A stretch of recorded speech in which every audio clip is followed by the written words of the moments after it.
What's up, y'all? It's your boy Dawson from D&D TV and Dawson Speak. I want to get right into this subject real quick. This young lady that you see right here is Sydney Green. She has a blog, or had a blog, called Total Liberation, where she talks about total liberation of being a woman, free in her spirit and her sexuality and all that good stuff that people are on now. And you know, if that's what she's on, that's what she's on. But earlier this month, Sydney sent out invitations talking about this sex party, ATL orgy, that she was going to have for her birthday. And actually, a lot of people, got tickets or whatnot. And the cost was $99 for women, $175 for men. And at that time, she said she had 38 guests already, but they sold out. And she was going to cut it off, but interest sparked and people wanted to come. So she opened it back up and she got a private location, because originally she was just going to have her swingers birthday bash at a swingers club. But she decided to get a private location so she could, recoup all of that money and basically, just have people just kind of, stay over as long as they want. And I think it was going to be a slumber party as well. Now, Sydney Green is of Marietta. She is a sex phone operator and the woman behind Total Liberation blog, which she has been discussing having multiple boyfriends who all know about each other. She had initially planned to have the party at a swingers club, but now she says she's going to have it here. Interest in this event exceeded her expectations. She is hoping to attract women who resist being sexually repressed, or anyone who wants to shed the shame and taboo of sex. Sign me up.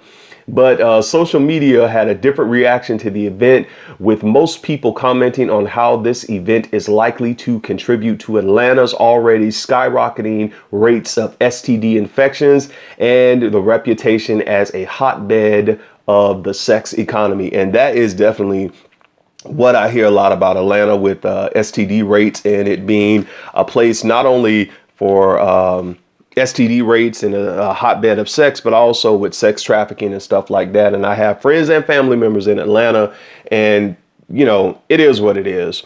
But I just want to talk about this right here, this whole total liberation and people going to swingers club. What she is doing is nothing new. Now, I have talked about swingers, porn stars on Dawson Denise, along with Denise.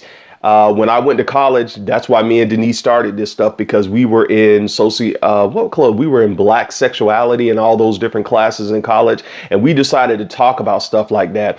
There is taboo on sex and sexuality in the Black community. I'm just going to go and put that out there. I don't think Black people I think they're getting it now that, as we can see with people posting all type of stuff on social media, we're comfortable more with our bodies, as in the 90s, I would say. In the early 2000s, you didn't see all these different celebrities having sex tape, Black people getting, nude and, showing all types of pictures. So we have come far with the acceptance of our Black bodies and not being ashamed. And I don't think that's a bad thing. But people were criticizing Sydney on this and saying, why are you doing this? This is making you look bad. You're a Black woman. It's making you look like a slut and all this kind of stuff. Now, let me say this. People who should not be at this swingers birthday bash, or any swingers birthday bash, are people who are in committed relationships and your partner is not there. People who are married, people who have a boyfriend or a girlfriend at home, and now you're going to a swingers party because you're not getting fulfilled at home.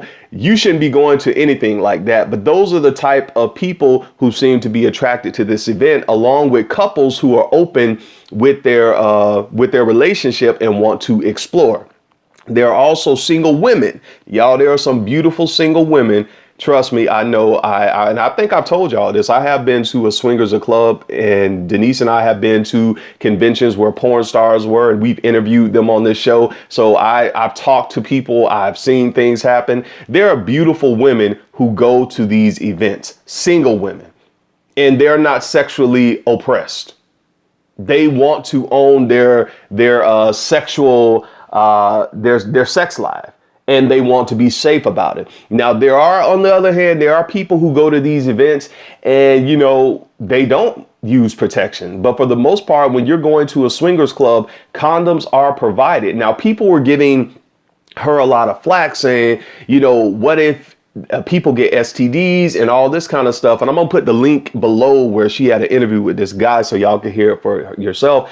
And she basically stated that, and I agree with her on this. She said that if you go to a club, which people go to a club, and down here in South Florida, you can have sex in the clubs. Like, I'm going to be real with y'all. People go to the clubs down here in West Palm and Fort Lauderdale and Miami, like at 12 noon, and the clubs stay open all the way to 6, 7 in the morning. I'm not kidding y'all. The parking lot is filled on lunchtime. And I'm like, come on, I know the tater tots can't be that good. Come on, man. You can have sex in the strip clubs in Florida.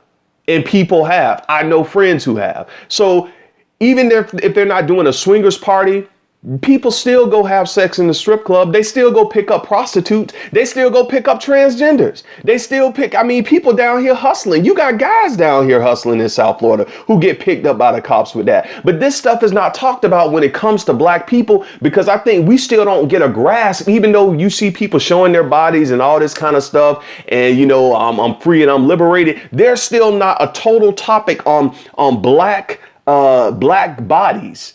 Black sexuality and how we use. There's people still don't want to talk about that. It's still nasty. It's gross. It's all this kind of stuff. But when I interned at the health department, do y'all know how many women who had STDs who didn't know their husbands were cheating?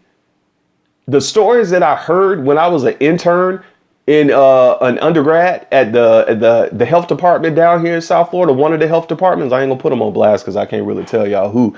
Of the people who came in there, and looking at the young girls who came in there, you know, who were in committed relationships, some were married, and even some of the guys came in there too. Some men came in there, and the stories I heard, because I don't think people are being real with the sexual practices that they are having. Now, I am not going to sit here and promote, even though it may be sounding like what I'm doing, you know, the swinger lifestyle or being loose with your sexuality or your sex life. I'm not saying that, but I'm saying what I'm trying to say is, if you're going to do it, definitely do safer sex, but don't do it if you're dragging people into it. If you marry and your spouse doesn't know about it, if you have a boyfriend or a girlfriend and they don't know about it. If a couple wants to go to a swingers club, if a single person wants to go and they're going to protect themselves and they're engaging in some type of sex with anybody else, they could do the same thing at a club. You got people, you know, in parking lots. You know, I can't, man. I ain't gonna tell y'all the number of times I done came out of grocery stores. I done came out of public places.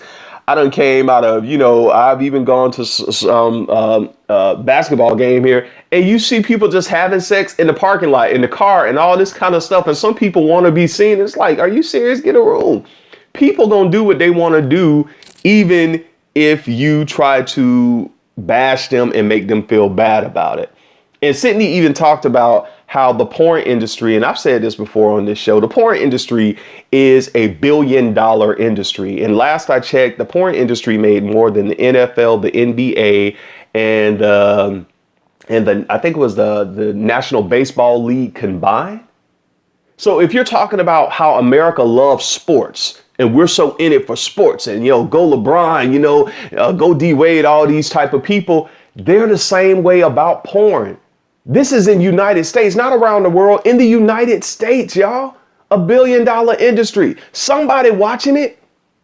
Somebody is partaking in these and going to these strip clubs. Somebody is partaking in hitting up a back page and all this kind of stuff and getting escorts. It really saddens me, because I think there's still not an open topic, because people, they were criticizing her, saying, oh, what about STDs and stuff? Yeah, I'm concerned about STDs too. But I also think with STDs, you need to take the initiative to use condoms, because there was an interview that I saw on, I think it was YouTube.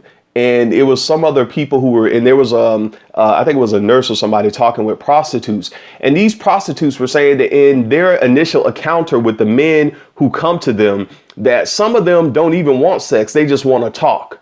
But they have to take the initiative to have condoms provided, because some of these guys, these uncles, these fathers, these brothers, these cousins, these best friends, your homeboys, these dudes go pick up prostitutes and don't use condoms.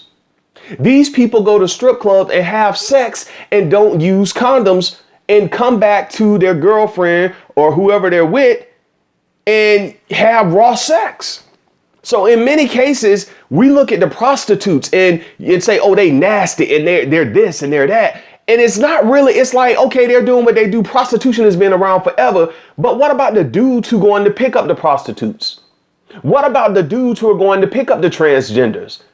And, you know, I was going to do a video about that. I'm just waiting for the right time because I was down in South Florida and I was on 79th Street. And if y'all know where 79th Street is in Miami, y'all know where I'm going with this. I took the wrong turn and I had to get back on 95 and I was on 79th Street. What I saw on 79th Street shocked me so bad. I've been telling all of my friends about it because I had never seen anything like this in my life. I saw it was and I had heard 79th Street is a bed for prostitution down here. I've had clients who used to prostitute back in the day and now they're, you know, they don't do that anymore and they pick their life up and, you know, got jobs and all that good stuff. So I knew what 79th Street was. But when I went down 79th Street, it is a busy area. And I was like, and the people who I saw out there, I don't think I saw any, and this is no disrespect, I don't think I saw any females out there. Most of those people out there were guys who were transgenders, I guess, or whatever. But the people who were picking them up, y'all, this is what I'm trying to say. The dudes who were stopping on 79th Street on a busy street on 79th Street to pick them up were dudes who was just coming out of the club, dudes who had rims on their car, dudes who were pulling over on the side, getting their attention. That's somebody's brother, that's somebody's husband, that's somebody's son, that's somebody's uncle. And we don't want to talk about those issues because everybody, oh, well, I just hope it ain't my boyfriend. Oh, shy, well, we gonna pray for him. Somebody fucking him.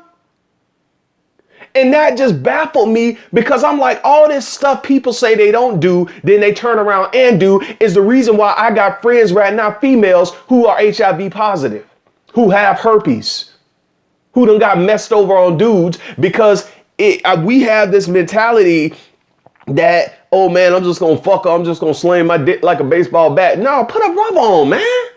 If you gonna do that, and y'all know I've said on this show before, if you gonna be a whore, man. But that don't mean you gotta go. And I'm gonna say it, some people trying to get people stuff. Some people know they got stuff.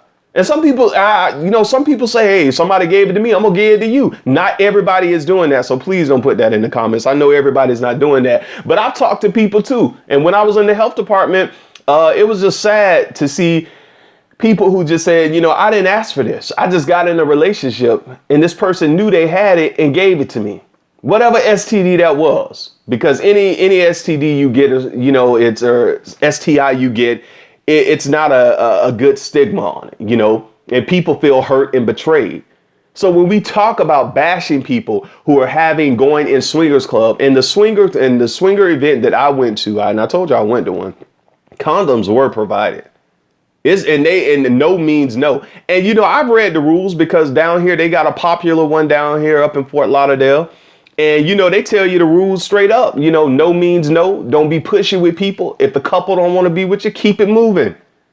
And my thing is that when we want to bash stuff like this and bash porn and people are nasty, why do we have these people who are so-called the moral authority getting caught in scandals? Why do we have these people who are so-called the super zealous religion people getting caught in scandals? Why do we have these people? We're finding out people being married years and years and their husband was doing stuff or their wife was doing stuff. And now it made people feel some type of way because going into a relationship, they couldn't say, this is what I am, this is what I do. So we bash them and we condemn them. But I just want to tell y'all this. Sexual oppression leads to sexual obsession, and some of us got it real bad.